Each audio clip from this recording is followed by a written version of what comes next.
Thank you, Louise. Ladies and gentlemen, good morning. And thank you for the opportunity to share with you on an occasion that has all these great initiatives and speakers shared today. It really is fantastic that this opportunity is there. It's also fantastic that we have the opportunity for business to be able to share with schools to take some responsibility collectively for trying to improve education. And on top of that, we still hear the fantastic developments in technology, and it links very nicely to that which I want to share with you this morning. You will see that I'm talking about transforming education through e-teaching and e-learning. It's a Western Cape initiative that's aligned to the National Development Plan, but the technology rollout in the nation is slower in coming, and partly because it's hugely expensive.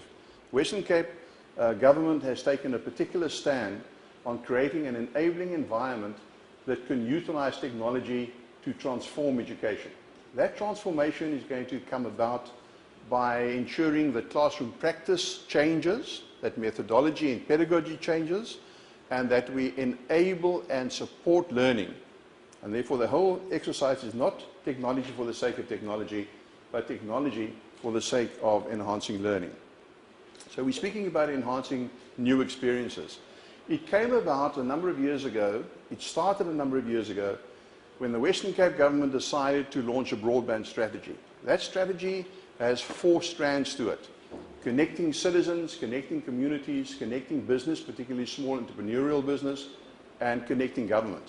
And we gatecrashed that discussion and debate, indicating that schools have the highest footprint of government in the province, and therefore, if government were to connect schools first, it means you've got a springboard for all your other connectivity. And fortunately, that argument was bought by government because we put it forcefully, and because we have visionary leaders that supported that view. And the next step, of course, was, so now, if you are going to get broadband connectivity to schools, what does that mean? What does that mean for education? And how do you create a vision for education that will enhance, that will capitalize and optimize the issues of broadband connectivity? And so we went through iterations, and in my 10 minutes, I haven't got time to share that with you. In my 10 minutes, I can just whet your appetite and invite you to speak to me and to engage with me after these sessions about what it is that we're doing in depth and how you can contribute if you so wish to do so.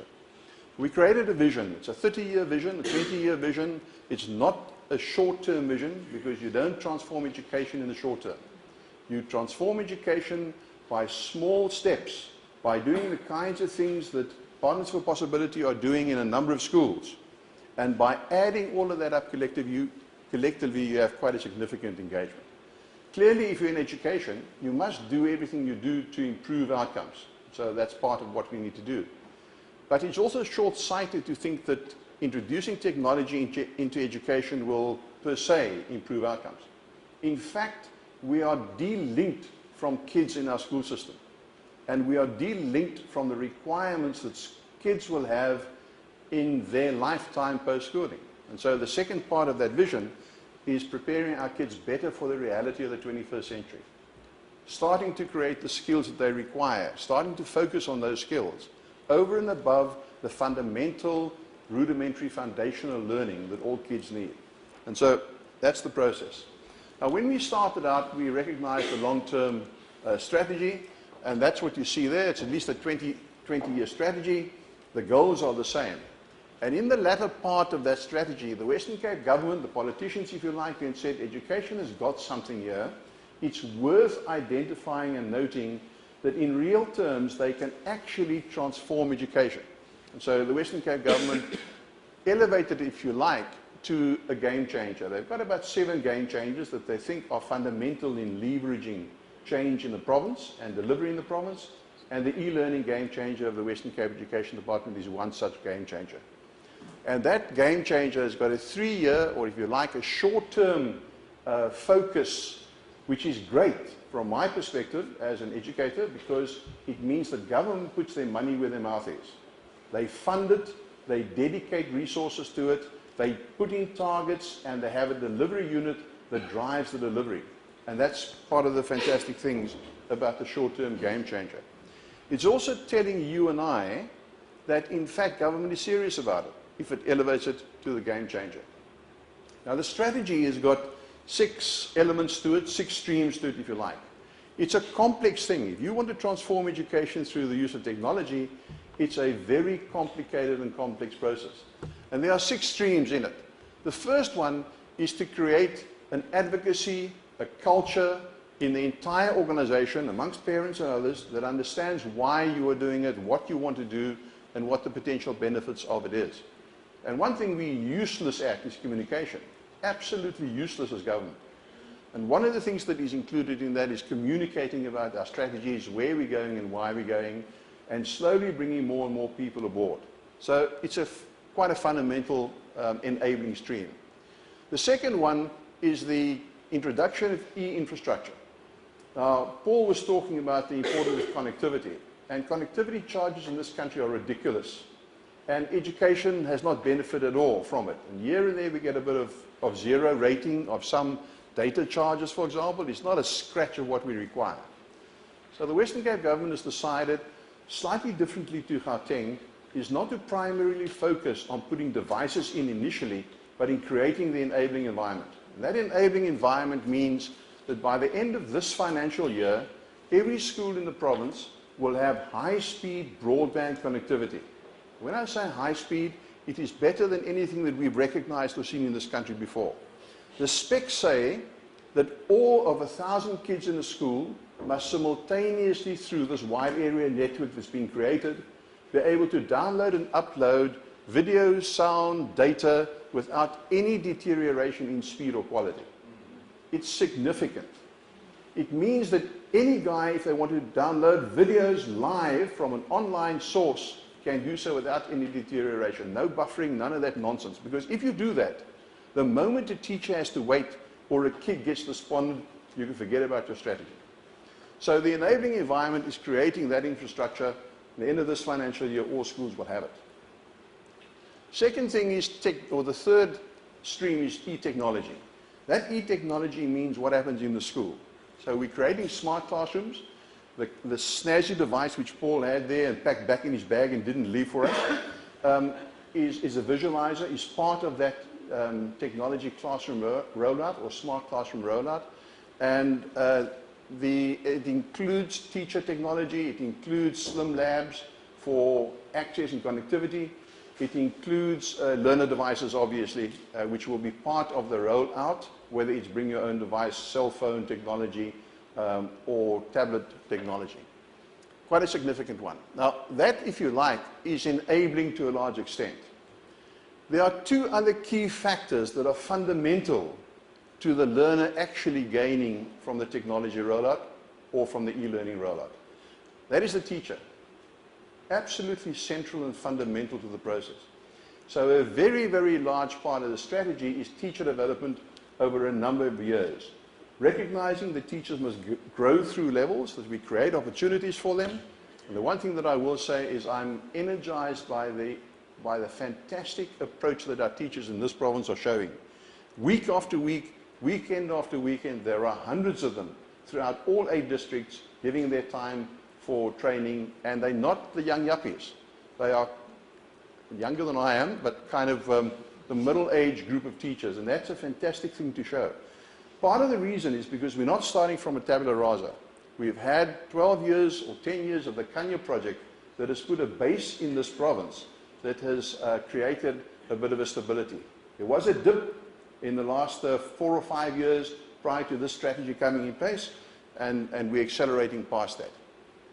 Digital content is critical, and the approach of the Western Cape government at the moment is create the enabling environment, facilitate and stimulate the development of digital resources, create a portal, and we have an e-portal through which any transfer, let me just go back a step and say, any transfer in the broadband wide area network is totally free for teachers and learners in the school environment. And when they exit through the single exit point of the Western Cape Education Department portal, there is no charge to the school.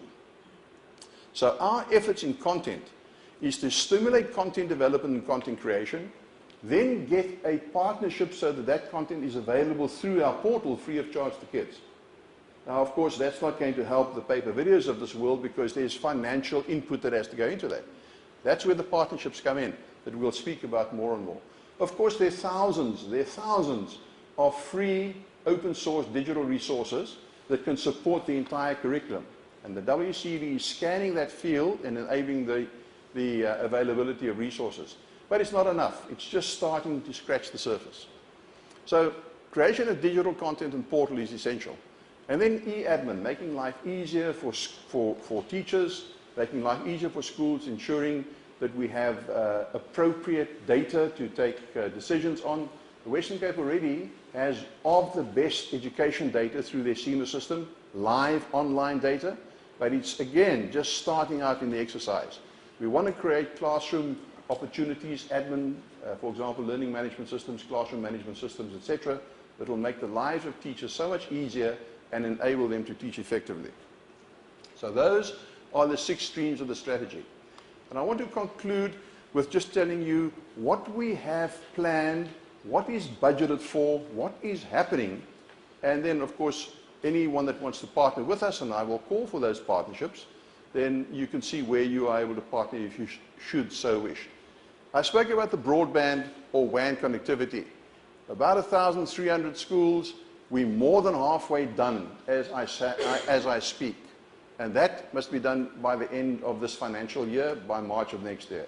It's a significant enabling investment that is, well, we all know nowhere else in the country, but is enabling. We have a few alternatives. Small rural schools that are not on, by the way, that WAN is intended to ultimately be fiber. It will be 100 meg connectivity dedicated line within 3 years. It's starting out slightly lower, but no less than what a school already has. And it will ratchet up to a gig dedicated connectivity within 5-year period. There are a few rural schools that need connectivity, and there's an alternative solution that we're finding for them. Then we're starting to put blanket Wi-Fis across our schools. Blanket Wi-Fis is such that anywhere in the school, a teacher or a learner with an authenticated device is able to access digital resources free of charge in the school. And we're creating that Wi-Fi network. They're expensive.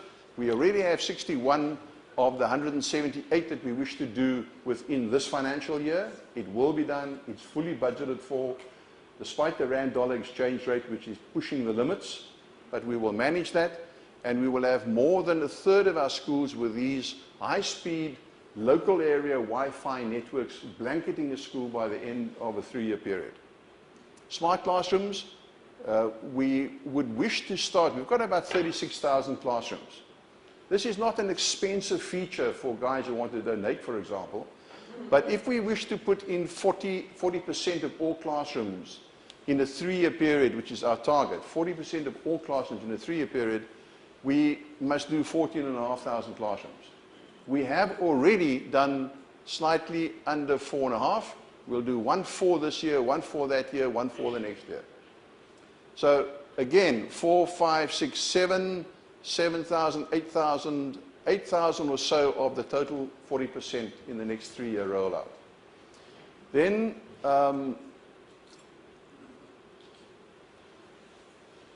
general lab refresh is required, and partly because all schools by the end of this year will have a wide area network, we need to optimize that access whilst we're rolling out LANs and whilst we're rolling out smart classrooms.